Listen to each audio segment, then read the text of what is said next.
Welcome to the Grow Your Business and Grow Your Wealth podcast with Gary Heldt.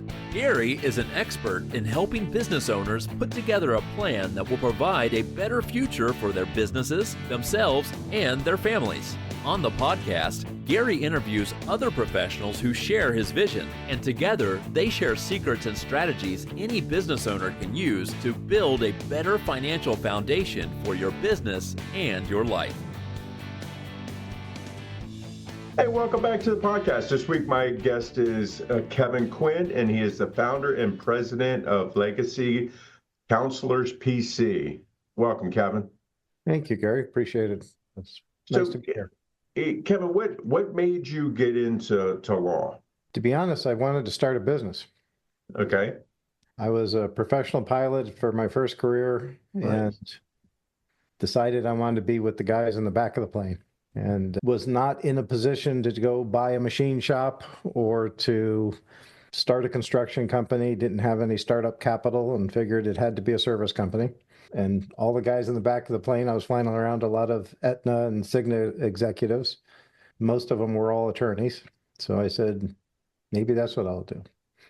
I did not have the grades to get into law school, so took a left turn to an MBA first and then off to law school. There you go. And then hung up my shingle, and 31 years later, here we are. Gotcha.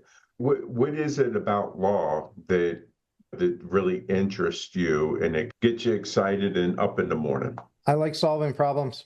A natural problem solver. I heard one of your other attorneys say the same thing that happens in my family all the time. My wife or daughters will say to me, Dad, I don't want you to solve the problem. I want you to listen to me. Right? It's because as soon as they start talking, I'm giving them a solution. So just listen to me. Right? Okay, got it. All right. But yeah, I'm a natural problem solver. If I have a gift, it's being able to take really complex systems, visualize them, and communicate them into understandable language. In dealing with, because you do both estate planning, but you also do business planning. Yes. Do you find that these two pieces sometimes, I'm going to say, butt heads when it comes to doing that business planning, but then also have the estate planning with the family involved and everything else? Butt heads, no. The truth is Americans create wealth in small businesses. That's our best clients are almost all business owners or former business owners. They created their wealth in their business. And whether it's protecting that business from estate taxes and creditors, or whether it's passing it down to heirs so that they can keep it going, or whether it's helping them through a transition, it's all about preserving the value of the business, the wealth that the business represents in the family. And for us, it's generational wealth. Our whole thing is a very long view of wealth and trying to preserve it and protect it and perpetuate it in the family. That symbol behind my head is a copper beech tree. James E. Hughes, in his first book, Family Wealth, introduced the idea of the copper beech as just a good example of a tree. If I planted a copper beech tree today, it would not mature until after my death. And it would probably live for another 2 generations, maybe 3.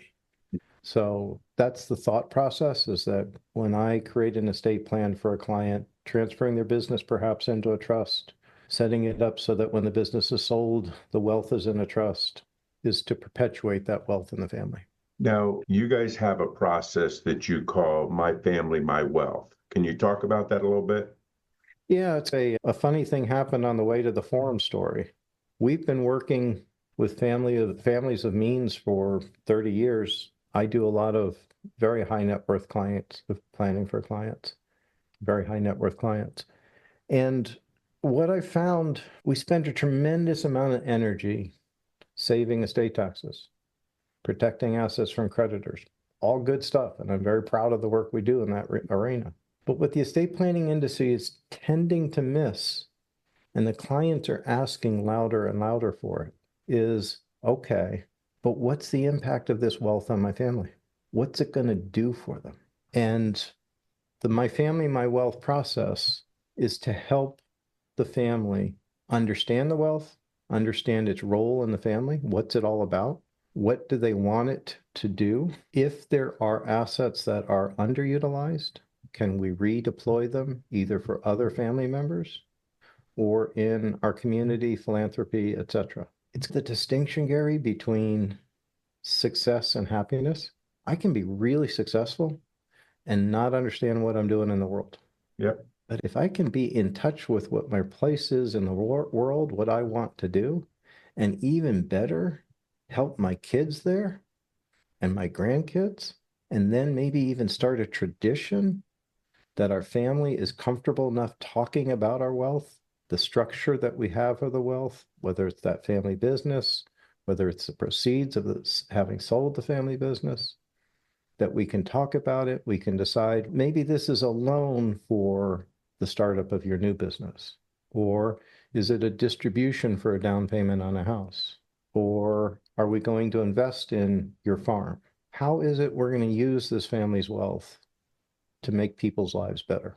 That's the My Family, My Wealth process. In doing so, it sounds like you do, besides documents and all that kind of stuff, you're doing a lot more counseling and educating of the whole family, just not, I'm going to call it mom and dad who are coming to you for this. Yeah, yes, exactly. So again, the journey is that estate planning is traditionally a transactional business. Mhm. Somebody comes to us, they say, hey, my accountant told me we need to save some estate taxes. They said there's some kind of trust thing we can use. What are we supposed to do?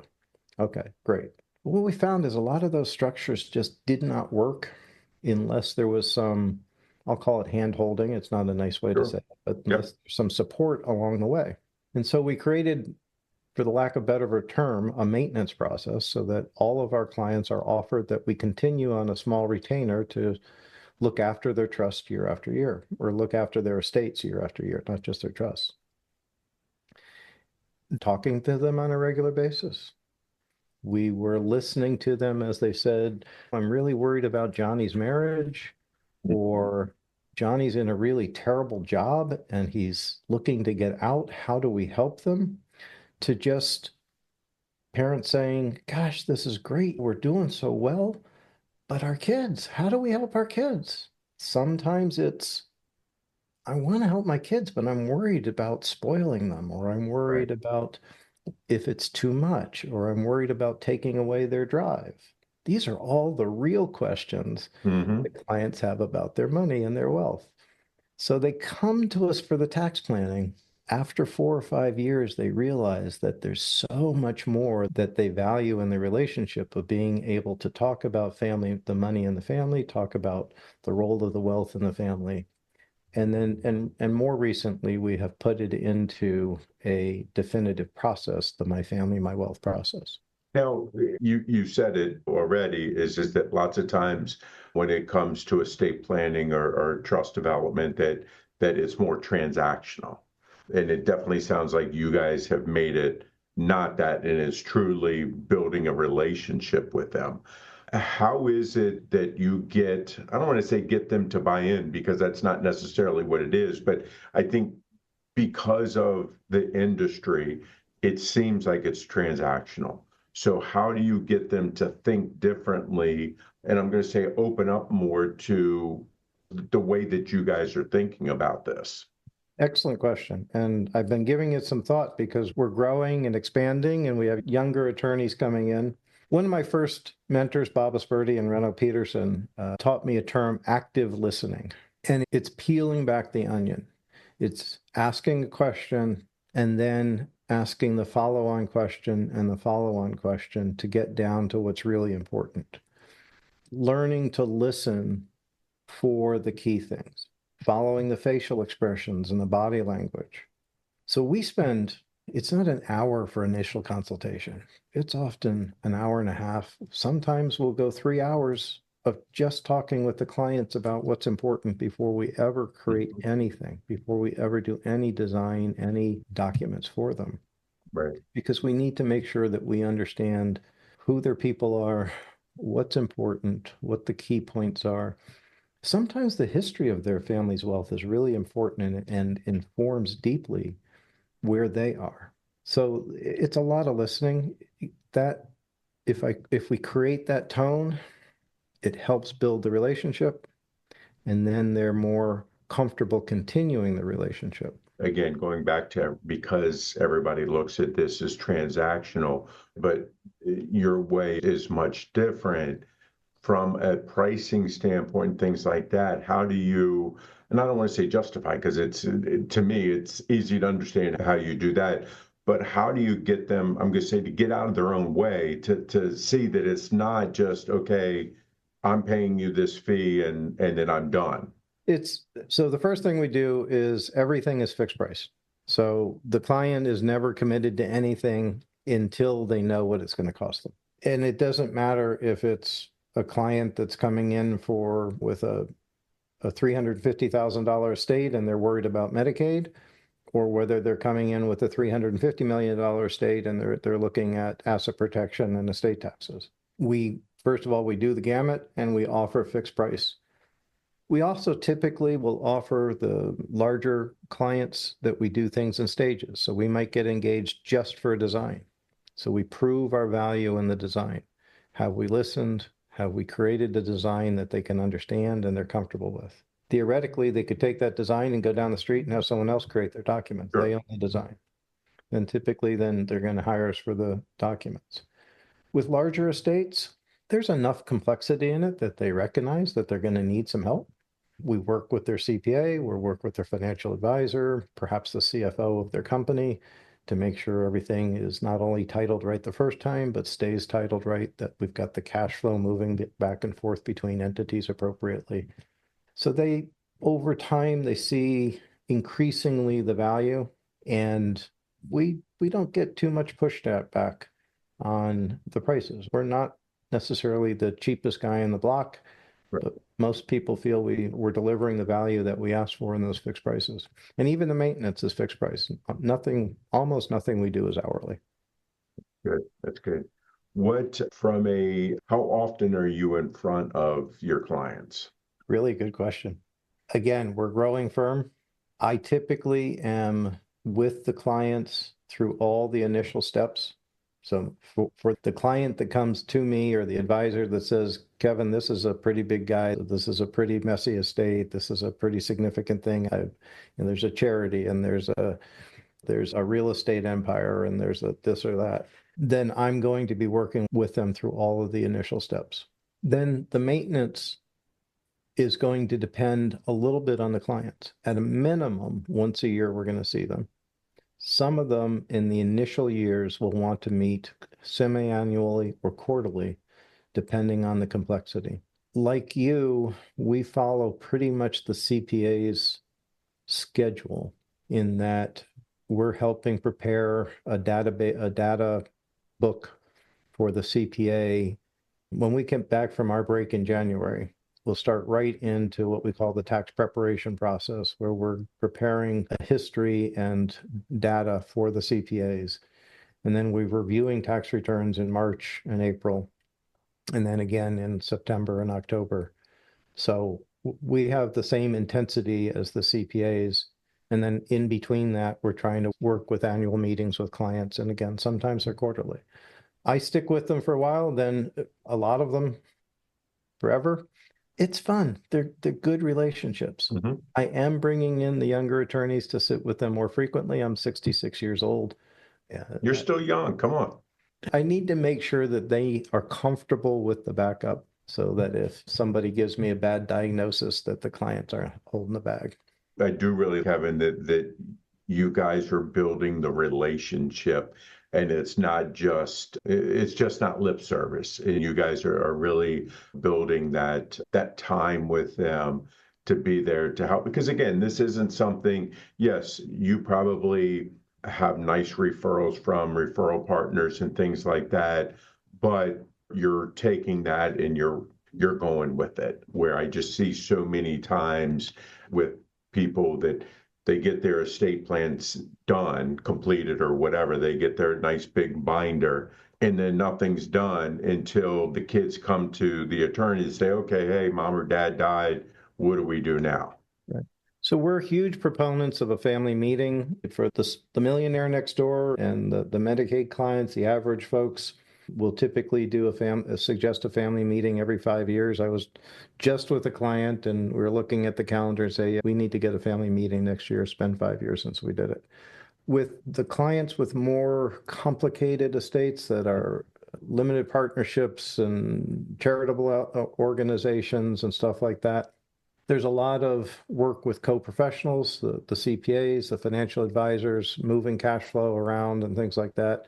But we still want to have those family meetings. The My Family, My Wealth process is intended to intensify that. So there, it's quarterly meetings with the kids. Right. So the kids, the financial advisors, the parents are all either in a Zoom or in the room. And we're, again, thinking about, is there underutilized wealth that we can redeploy? Is there somebody with a need that we can take care of? What is our charitable foundation about? Is it time to start a charitable foundation? Okay, great. Then what's it about? What do we agree on? Yeah. Sometimes there's political divides, sometimes there's religious divides. Okay, that's fine. That's part of a family. But what do we agree on? We all agree that education is fundamental. Okay, then maybe that's what our charitable giving's about. Maybe we need to be establishing an educational fund for future generations of our family. That's going to drive a question of how do we define family? So bringing the kids in, getting them involved, and in the earliest age that they can start to absorb this, then strengthens the family, empowers the kids as they go out there in the world to let them know, maybe I can start a business. Maybe I don't have to be a W-2 employee. Right. Maybe I can follow my dream. We have situations where we have social workers who are passionate about their work as a social worker, but can't afford to own a house in Boston. But the family's got $40 or $50 million. Okay, can't we help? Can we create a mortgage that is very affordable? Can we just buy the property in one of our family entities and you rent it at an affordable price? What's fair amongst kids? None of this happens unless we're talking, unless we're thinking, unless we're really trying to identify what's our family's wealth for, and again, what's our purpose in the world as individuals and as a family. I think it's important for people also to understand that you don't have to have hundreds of millions of dollars to do what you're talking about doing. That it could be a very small amount, and instead of someone, when I pass for my kids to get that money up front, I can say, okay, this is what I want to have happen long term, where they're getting part of it or whatever we decide to set up. But then their kids someday, we don't know when that's going to be, are going to have kids type thing. And then you're able to continue this for generations. Absolutely. Even, as you said, the millionaire next door, the person that's going to leave $400,000 or $500,000, absolutely. Having a family meeting every 5 years or so, understanding how the estate is set up, who's going to be the healthcare agent, who's going to be the executor, who's going to be the trustee, and what do we hope you do with this money? I'm not a proponent at all of control. I think control typically backfires.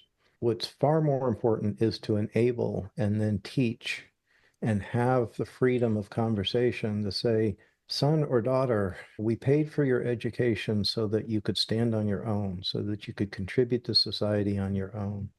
What we hope our inheritance does is create a little bit of a fallback, a little bit of a safety net in case there's illness, in case you have a rough time, in case you're in a terrible job that you want to leave and take a lower salary, that you want to retire early, to educate our grandchildren. We'd love it if you could leave some of it for them. I promise you that those words from a parent or grandparent are going to resonate with that child for the rest of their life. And it's not to create a guilt trip, it's to enable them to understand this is mom and dad's wishes, let's make it happen. I think one of the additional, I'm going to say, services that you guys do by doing this is lots of times parents don't want to talk to the kids about money and things like that, because sometimes they just don't want them to know how much is there. Other ones have never been taught how to talk about money. And you guys are providing the service of, okay, hey, we're helping mom and dad talk about this to educate. And to me, that's where the financial literacy and everything else, we don't have it. It's not being taught in the schools anymore. If you guys are able to do that, so then it's those teenage kids are hearing it. Maybe it's going in one ear out the other, but if you're meeting every 5 years, they're hearing it a few times. So hopefully, when they start having their own money that they're earning, they're able to be fiscally responsible with it also.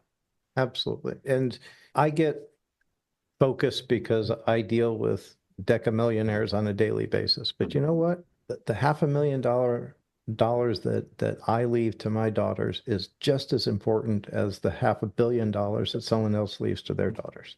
100%. We sweat, we work, we risk, we save, we sacrifice, we put meaning into it with our effort. And then what we want to be able to do is have it be meaningful for our heirs. And it does require conversation. It does require some communication. And Americans are terrible at it. Right. We're just terrible about talking intergenerationally about wealth. There's so many taboos. There's so much that our Depression era parents left us with that we have to overcome. Yep. And then you get to those side. They didn't talk about it because nobody taught them and they were afraid to. Then you go to the other extreme where they talk about it all the time, but there's so much debt that's ridden behind it that I just find it interesting how you have the people who have all the money and stuff like that. They don't talk about it. And you got the people who don't have anything, plus a lot of debt, that are talking big. And it's really good to try to find that middle ground to be able to talk about it, intelligently, but also in a manner that you can help educate the younger generation. Kevin, we've talked about a bunch of stuff. Again, I really like what you guys are doing, especially like your name, Legacy, that you're helping people leave a legacy with their family. What have I not asked you wish I had? I think the thing that we professionals miss sometimes is the opportunity to work with our clients' children. They are teaching me so much. They're going to inherit something. Again, maybe it's a few $100,000 or maybe it's a few $1 million or tens of millions. Their family, their view of the family's wealth and the way that they interact with it is so important. And we as professionals tend to just miss that we have a duty to them as much as we have it to the parents to make sure that the estate plan works for the people that they're leaving the money for. I think that's the thing that we miss as professionals. Right. And the clients are now teaching me that this is really what's important to them and the next generation. I'm learning so much from these young people. It's terrific. Yeah, and people like what they've heard today. How can they reach out to you? How can they learn more about what Legacy Counsellors does? The website is legacycounselors.com. Counselors is COUNSELORS.com. We have a weird spelling of it. And the My Family, My Wealth has its own little tab. If you go into the menu section on the upper right, you can see that tab. There's a book that we published last year. It's for the 30th anniversary of the firm that's on there. You can get a free copy. And there's a little handout in the My Family, My Wealth, the 5 top ways to help your family flourish. That's probably the best way to find us. All the telephone numbers and addresses and things like that are on the website, legacycounselors.com. Great. Kevin, really appreciate your time today, and I enjoyed our conversation. Thank you, Gary. Appreciate it. Great. Hey, this week our guest was Kevin Quinn, and he is the founder and president of Legacy Counsellors PC. Thank you, guys, and I'll see you next week. 49 faces looked to him in triumph. Over the last 12 months, they had each taken turns and promoted his business for a week at a time, driving over $987,342 in revenue. What if you had a network of 50 centers of influence who promoted your business every week for a year? Grab your copy of the #1 Amazon best-selling book, The Ultimate Guide to Growing Your Business with a Podcast, at 33% off the Amazon price by going to ultimatepodcastbook.com. Again, that website for 33% off the Amazon price is ultimatepodcastbook.com.